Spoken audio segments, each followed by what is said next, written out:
I'm just going to pick up exactly pretty much where Robin left off. One of the things that I wanted to talk about was this interesting question of why the Myriad application failed and the Monsanto application didn't fail, and interestingly why they failed why they succeeded and failed retrospectively so well and so badly, if you understand what I mean by that. And one of the things that I think is interesting about this is that if we return to the Diamond v Chakrabarty case and we look at the historical precept that was established in that case by Judge Berger, you'll remember that the judge said in that case that patent rights ought to be made available to any new and useful process, machine, manufacture or composition of matter, including, in that famous expansive interpretation, anything under the sun that is made by man. And what was so interesting, I think, about what's so interesting, I think, about that particular judgment in light of what's happened with Myriad is that it seems that we have reached a point now where that judgment seems to now be fundamentally kind of unsustainable. And the loss in the Myriad case affirmed for me something that I think is very interesting, which is this tension between invention and discovery, as Robin just alluded to. And it seems to me that we're returning to a kind of analysis of this concept of invention and what constitutes an invention. And I think what we can conclude from this is that it still remains kind of ontologically insecure.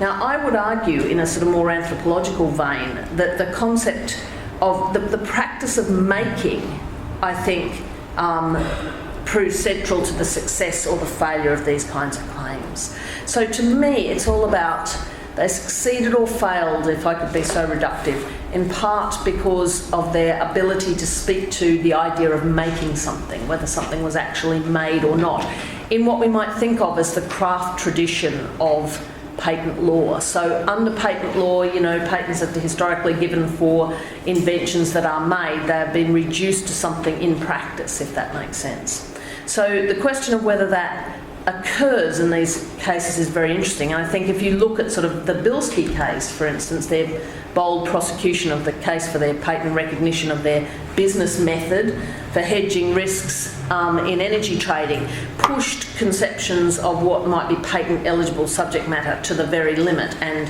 interestingly failed.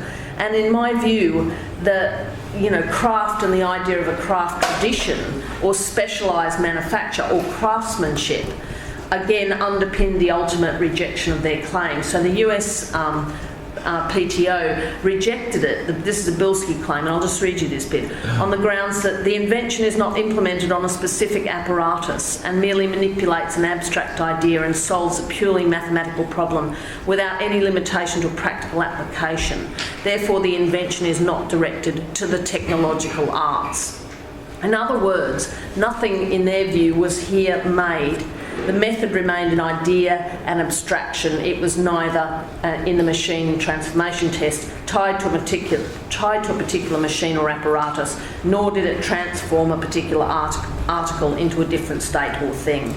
Now, I think, historically there has been a lot of contestation over the kind of labour that's really invested in performing gene sequencing, and things like gene sequencing, certainly in the BCRA I and II case, sits at the heart of those debates. So, for instance, Bentley and Sherman have argued that whilst in many respects the patenting of processes to isolate natural materials like genetic sequences is relatively uncontroversial, the same thing can't be said for patenting the sequences that are derived from those processes. So serious questions have been raised by them and by others about how it would be possible to actually find or reveal any such sequences embedded within a living organism without first isolating them from their surroundings. It's kind of impossible to know them without that act. So such patents, as we know, have been granted on the basis that the material has been transmuted through that process of isolation from something that's a naturally occurring thing to a non-naturally occurring thing. However, there's nothing to suggest, as others have argued, that isolating the element from the body by any technical means actually, or purifying that element, changes its sort of naturalness in any way, which is what Robin was speaking about. So we might sort of think about why isolated genetic sequences were ever considered patentable in light of all that. And I would argue that historically, certainly in the late 20th century, the work of gene sequencing required some degree of genuine craftsmanship to perform. So if you go back and look at Walter Gilbert's first accounts of his gene sequencing efforts in 1973, they're just isolating genetic sequences chemically. They're just incredibly laborious, labour-intensive works. And I think what the court did at that time was that they really understood this as part of a kind of manufacturing tradition of patent protection, and that prompted and sustained in the courts the argument for their protection. However, increasingly over the last 20 or so years, we've seen more and more automation and high throughput sequencing occurring, and I think that in that craft tradition is somehow lost. So gene sequences have been viewed as more and more as kind of mass-produced commodities, if I could put it that way. There doesn't seem to be much inventive labour, nothing much is made in that process. And they've become viewed by both the patent system and the general public alike, I think, with much the same disdain as we view sort of knockoff Cartier watches or fake Gucci handbags, you know. So now what's interesting on the other hand, if you look at the Monsanto claim in its Roundup Ready case and why that's been sustained in the Bowman versus Monsanto case, I think it is precisely because conversely in that case Monsanto was able to develop this very cogent argument that something had indeed here been made. So, you know, you have a genetically modified crop, it's a kind of freak of nature, it's not a product of nature, we've never seen it before. So there is a very strong sense there that they have actually invented or manufactured something new. And yet in that case, I think perhaps this making was given, on the other hand, perhaps a bit too much credence or a bit too much kind of vitality, if I could put it that way. So it's interesting, if you read the transcripts of the Bowman case, the justices in that case were absolutely derisory of Bowman's case. They just threw it out kind of comprehensively, and they were completely dismissive of his argument that Monsanto's patent should not extend to its seed's progeny, and that their patent would therefore become exhausted after the second generation. However, it seems that the right to benefit from the craft that's invested in the production of the artefact of Roundup Ready seeds is in this case, unlike many other kinds of patent protection, extended intergenerationally by virtue only of the inherent biological vitality, if you like, and replicability of the biological material. So it's like, oh, well, that's good, I've invented one of these and it'll go on reinventing itself for generations and generations, and I will sit back and enjoy the profits from that. So in thinking through when, you know, I think that's a kind of interesting tension there. And in thinking through the limits of patent, I think some useful comparisons can be made here with other forms of kind of self-replicating biological materials, such as the HeLa cell line. And I'm just going to throw this in at the end, because I think what's interesting about the HeLa cell line is that it has a similar kind of like the Monsanto case, you know, it's an engineered cell line, so something has been, you know, perhaps arguably made in a way, stabilised anyway, in a way that it wasn't in her body.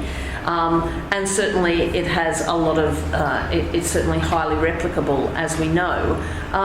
And I think what's interesting about that, though, is that it wasn't patented. We were talking about this at dinner last night, 1953, the very earliest moments of thinking about how, you know, could you possibly claim a patent on this kind of thing? And George Gay didn't initially do that. But what I think is so interesting about the fact that he didn't do that is that nevertheless that product has continued to garner enormous commercial value for very many companies, even in the absence of a patent. So it didn't prove to be absolutely essential to the process. It went on to create and sustain economic value for its authors in other ways, and I've noticed that in another bit of work that I'm doing on Jack's mice, where again the interesting thing about that is that the mice themselves are not patented, but what they're relying on there, what Jacks are relying on, I think anyway, is something much more interesting, which is kind of brand identity. It is sort of, you know, you've got the gold standard mouse, and if you want to do this kind of work and you want to, well, I was saying last night in terms of the kind of Gucci handbag. If you want a real handbag, you go to, you go to Gucci. If you want a knockoff, you go to Gucci. And it's a bit like if you want the real mouse, you go to, you get a Jack's, let's say, branded mouse. And if you want some other mouse that's been replicated by someone else off-piste, then, you can do that, but your experiment might go horribly wrong in the middle because of genetic drift, So I think what is emerging here is an interest in kind of brand identity and other forms of property protection like trademark, which, throw a lot of what's happened in the patenting realm between Myriad and Monsanto into a kind of interesting light.